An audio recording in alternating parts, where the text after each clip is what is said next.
नमस्कार दोस्तों, स्वागत है आपका टीवी 24 नेटवर्क में और मैं हूं अजय सिन्हा। बीजेपी को हराने के लिए जो इंडिया अलायंस बना था वो टूटता हुआ नजर आ रहा है और कांग्रेस को जिस बात का डर था कि कहीं राहुल गांधी के नेतृत्व पे सवाल न खड़े हो जाएं, तो अब ऐसा ही होता हुआ नजर आ रहा है। पहले टीएमसी की प्रमुख ममता बनर्जी ने सवाल खड़े किए और कहा कि वो इंडिया अलायंस को लीड करना चाहती हैं। उसके बाद अब समाजवादी पार्टी के बड़े नेता और राज्यसभा के सांसद डॉक्टर राम गोपाल यादव ने भी अब राहुल गांधी के नेतृत्व पर कथित तौर पर सवाल खड़े किए हैं और सीधे तौर पर कहा है कि वो राहुल गांधी को इंडिया अलायंस का नेता नहीं मानते हैं। यानी कि वो इंडिया अलायंस जो राहुल गांधी के चेहरे पर चुनाव लड़ रहा था और महाराष्ट्र में चुनाव हारते ही अब जो टूट थी, अंदर ही अंदर कसक थी सबके दिलों में, वो बाहर निकलती हुई नजर आ रही है। देखिए, जब लोकसभा के चुनाव थे 2024 में, तब इंडिया अलायंस बना था भारतीय जनता पार्टी के एनडीए को हराने के लिए। बड़ी मजबूती से चुनाव भी लड़ा गया, लेकिन जब रिजल्ट सामने आया तो एक बार फिर से वही ढाक के तीन पात हुए कि बीजेपी ने जीत दर्ज कर ली और इंडिया अलायंस जो बना था उसको फिर से हार का सामना करना पड़ा, यानी विपक्ष को हार का सामना करना पड़ा। लेकिन उसके साथ ही एक बात बहुत हद तक सामने आ गई कि क्या राहुल गांधी बीजेपी को हरा सकते हैं। देखिए, उत्तर प्रदेश में जब लोकसभा के चुनाव हुए तब इंडिया अलायंस ने एक शानदार जीत दर्ज की, यानी कि समाजवादी पार्टी बीजेपी से ज्यादा सीटें लेके आ गई। लेकिन तब जीत को लेकर कई सवाल खड़े हो रहे थे कि क्या यह जीत इंडिया अलायंस की है, क्या यह जीत कांग्रेस की है, या फिर क्या यह जीत समाजवादी पार्टी की है। क्योंकि इस बात पर बहस होने लगी कि यह जीत का श्रेय अगर जाना चाहिए तो समाजवादी पार्टी और अखिलेश यादव को जाना चाहिए। लेकिन सबसे बड़ी बात यह है कि अखिलेश यादव हमेशा से इंडिया अलायंस को लेकर नर्म रुख अपनाते रहे और हमेशा कहते रहे कि इंडिया अलायंस के वो साथ हैं। लेकिन हरियाणा के जब विधानसभा चुनाव हुए तब क्या हुआ? हरियाणा में कांग्रेस ने अकेले चुनाव लड़ा, समाजवादी पार्टी को एक भी सीट नहीं दी और कांग्रेस को हरियाणा में हार का सामना करना पड़ा। जब जम्मू कश्मीर में चुनाव हुए तो वहां कांग्रेस ने नेशनल कॉन्फ्रेंस के साथ मिलकर चुनाव लड़ा। तब भी क्या हुआ कि नेशनल कॉन्फ्रेंस ने शानदार जीत दर्ज की और कांग्रेस को उतनी सीटें नहीं मिली जितनी सीटों की उम्मीद कांग्रेस ने लगाई थी। बहरहाल इंडिया अलायंस की सरकार जम्मू कश्मीर में बनी। झारखंड में क्या हुआ? झारखंड में कांग्रेस और हेमंत सोरेन की पार्टी जो है जेएमएम, वो दोनों साथ में मिलकर चुनाव लड़े। वहां पर जेएमएम ने शानदार जीत दर्ज की, कांग्रेस को भी कुछ सीटें मिली, लेकिन वहां भी बहस शुरू हो गई कि इस जीत का श्रेय किसको जाना चाहिए। तो सीधे तौर पर सबने कहा कि इस जीत का श्रेय जो है वो सीधे तौर पर हेमंत सोरेन और कल्पना सोरेन को जाता है। अब यहां पर महाराष्ट्र के चुनाव की बात आई तो महाराष्ट्र में जो बीजेपी का गठबंधन था महायुति, उसने महाविकास अघाड़ी को उखाड़ के फेंक दिया। यानी कि यूं कहें कि महायुति की आंधी में महाविकास अघाड़ी टिक भी नहीं पाया। बस महाराष्ट्र की हार के बाद अब सवाल खड़े होने लगे और सवाल खड़े होने लगे हैं सीधे राहुल गांधी के नेतृत्व पर कि क्या राहुल गांधी बीजेपी को अपने नेतृत्व में हरा सकते हैं। क्योंकि राम गोपाल यादव का एक बड़ा बयान सामने आया है, उसके बाद राजनीतिक बहस शुरू हो गई है। सबसे पहले कुछ खबरें आपको दिखाते हैं। दैनिक जागरण की खबर है जिसमें लिखा है राहुल गांधी इंडिया गठबंधन के नेता नहीं, राम गोपाल यादव ने चुनावों में कांग्रेस के प्रदर्शन पर जताई नाराजगी। वहीं एनडीटीवी की खबर है कि ममता बनर्जी के बयान पर राम गोपाल यादव बोले राहुल गांधी इंडिया गठबंधन के नेता नहीं है। आईपी सिंह है समाजवादी पार्टी के नेता, उन्होंने रामगोपाल यादव का बयान था वो जो है शेयर किया। उसमें क्या लिखा राहुल गांधी हमारे नेता नहीं, वो चुनाव हारते ही रहते हैं। समाजवादी पार्टी इसलिए गठबंधन में कि हम अकेले तिकड़मी बीजेपी को हरा नहीं सकते। कांग्रेस अपने राज्य भी हार गई, मध्य प्रदेश आदि राज्यों में शून्य पर आउट हो गई। यानी कि समाजवादी पार्टी के राष्ट्रीय महासचिव रामगोपाल यादव ने क्या कहा वो मैं आपको बताता हूं। राम गोपाल यादव ने कहा कि राहुल गांधी हमारे नेता नहीं, यानी इंडिया अलायंस के राहुल गांधी नेता नहीं है, यानी वो इंडिया अलायंस को लीड नहीं करते हैं। बल्कि खड़गे हैं, जो बड़े नेता हैं इंडिया अलायंस के, अगर नेतृत्व की बात की जाए तो खड़गे के हाथ में। वहीं कांग्रेस पार्टी ने अच्छा प्रदर्शन नहीं किया, यह भी उन्होंने कहा। उन्होंने कहा कि हिमाचल प्रदेश में कांग्रेस की सरकार है, फिर भी वो चारों सीटें लोकसभा में हार गई। वहीं मध्य प्रदेश में, छत्तीसगढ़ में, कर्नाटक, तेलंगाना में अगर कांग्रेस अच्छा प्रदर्शन करती तो इंडिया गठबंधन सत्ता में होता है। यानी रामगोपाल यादव ने सीधे तौर पे कहा कि मध्य प्रदेश में, हरियाणा में, तेलंगाना में, इन सब जगह कांग्रेस का प्रदर्शन बेहद खराब रहा।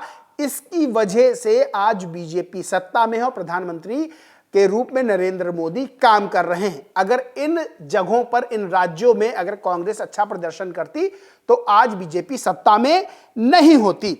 अब सीधी सी बात है, ये बातें क्यों उठ रही हैं? दरअसल टीएमसी की प्रमुख और पश्चिम बंगाल की मुख्यमंत्री ममता बनर्जी ने भी ये बात कही थी कि उनको अगर इंडिया अलायंस का नेतृत्व करने का मौका मिले तो वो मुख्यमंत्री का भी काम करेंगी और इंडिया अलायंस का नेतृत्व भी करेंगी। इसके बाद से एक बहस शुरू होने लगी, क्योंकि सीधे तौर पर कांग्रेस के नेताओं को यह बात अच्छी नहीं लगी। अब यह बात महाराष्ट्र तक भी पहुंची, जहां पर शरद पवार और शरद पवार की बेटी सुप्रिया सूले तक ने यह कहा कि ममता बनर्जी वरिष्ठ नेता हैं, काबिल नेता हैं, वो अगर नेतृत्व करती हैं तो अच्छी बात है।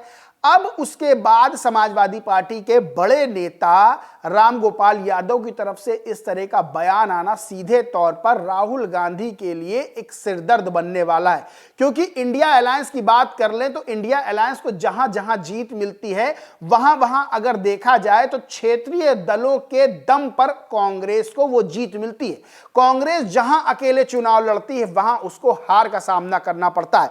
अब इसको लेकर अजय राय ने भी एक बयान जारी किया, जिसको एएनआई ने ट्वीट किया, उसको रीट्वीट अजय राय ने किया। अजय राय ने कहा कि इंडिया गठबंधन में कांग्रेस पार्टी बड़े भाई की भूमिका में थी और हमेशा रहेगी। राहुल गांधी हमारे यानी इंडिया गठबंधन के नेता थे और नेता रहेंगे। जिस तरह से कन्याकुमारी से लेकर कश्मीर, मणिपुर से लेकर महाराष्ट्र तक उन्होंने देश को जोड़ने का काम किया, उनमें वो क्षमता है।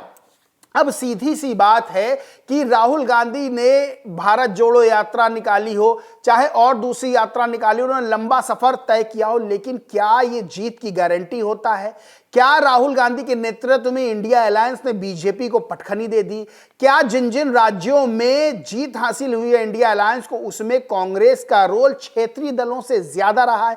ये तमाम तरह के सवाल खड़े होते हैं। बहरहाल अजय राय ने कहा है कि राहुल गांधी नेता हैं, नेता थे, नेता रहेंगे और कांग्रेस बड़े भाई की भूमिका में। चूंकि कांग्रेस राष्ट्रीय पार्टी है, पुरानी पार्टी है, इसलिए जाहिर सी बात है कि अन्य दल जो इंडिया गठबंधन में शामिल है उनके रूप में कांग्रेस बड़ा नेतृत्व करती है। यानी कि उन राजनीतिक दलों के रूप में कांग्रेस बड़ी राजनीतिक दल के रूप में उभर कर सामने आती है। लेकिन यहां बात कांग्रेस पे नहीं, यहां बात हो रही राहुल गांधी की नेतृत्व क्षमता पर, और राहुल गांधी को क्या अन्य राजनीतिक दल अपना नेता स्वीकार करते हैं कि नहीं। तो सीधे तौर पर यहां पर राजनीतिक दल, चाहे टीएमसी हो चाहे वो समाजवादी पार्टी हो, उन्होंने साफ कह दिया कि राहुल गांधी नेता नहीं है इंडिया अलायंस के, वो उनको नेता, अपना नेता नहीं मानते हैं। एबीपी की न्यूज है जिसमें लिखा है उनमें नेतृत्व करने की ममता बनर्जी के इंडिया गठबंधन को लेकर लीड करने वाले बयान पर बोले शरद पवार। टीएमसी प्रमुख ममता बनर्जी ने इंडिया गठबंधन कमान संभालने की बात कही। इस पर एनसीपी प्रमुख जो है, एनसीपी एसपी प्रमुख शरद पवार ने कहा कि उनमें नेतृत्व की क्षमता है। वहीं इंडिया टीवी खबर है, लिखा है इंडिया गठबंधन की बागडोर संभालना चाहती ममता बनर्जी। तेजस्वी की भी आई प्रतिक्रिया। तेजस्वी ने कहा कि उन्हें कोई आपत्ति नहीं, लेकिन इस फैसले को सर्वसम्मति से लिया जाना चाहिए। यानी कि सीधे तौर पर नेता ये तो मान रहे हैं कि ममता बनर्जी को लीड करना चाहिए अब इंडिया अलायंस को, क्योंकि जितने चुनाव इंडिया अलायंस बनने के बाद हुए हैं उसमें से अधिकतर में इंडिया अलायंस को हार का सामना करना पड़ा है। उत्तर प्रदेश में लोकसभा चुनाव के दौरान एक शानदार जीत इंडिया अलायंस ने दर्ज की थी, लेकिन सीटों के लिहाज से समाजवादी पार्टी ने वो कर दिखाया जिसकी उम्मीद बीजेपी को नहीं थी और बीजेपी से ज्यादा सीटें हासिल कर ली। यानी एक बार फिर से राहुल गांधी की नेतृत्व क्षमता पर सवाल खड़े हो रहे हैं।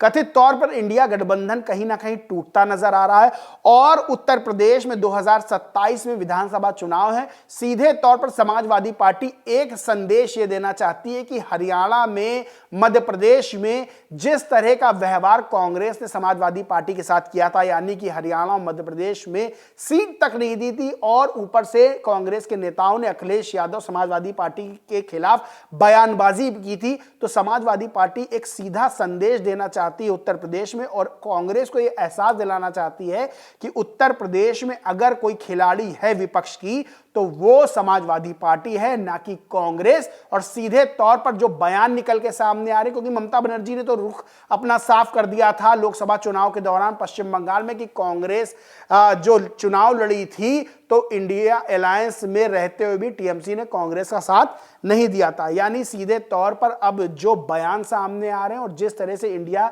गठबंधन के नेतृत्व की बात हो रही है, कांग्रेस और खासतौर से राहुल गांधी का सर दर्द बढ़ाने वाली ये खबरें हैं और ये चीजें आगे चल के इंडिया गठबंधन को और कमजोर करने वाली। बाकी दोस्तों इस पूरे मामले पर आप क्या सोचते, क्या मानते, कमेंट करके जरूर बताएं। वीडियो अच्छा लगा हो तो लाइक करें, शेयर करें और चैनल को सब्सक्राइब नहीं किया तो सब्सक्राइब करके बेल आइकन जरूर दबा लें। धन्यवाद।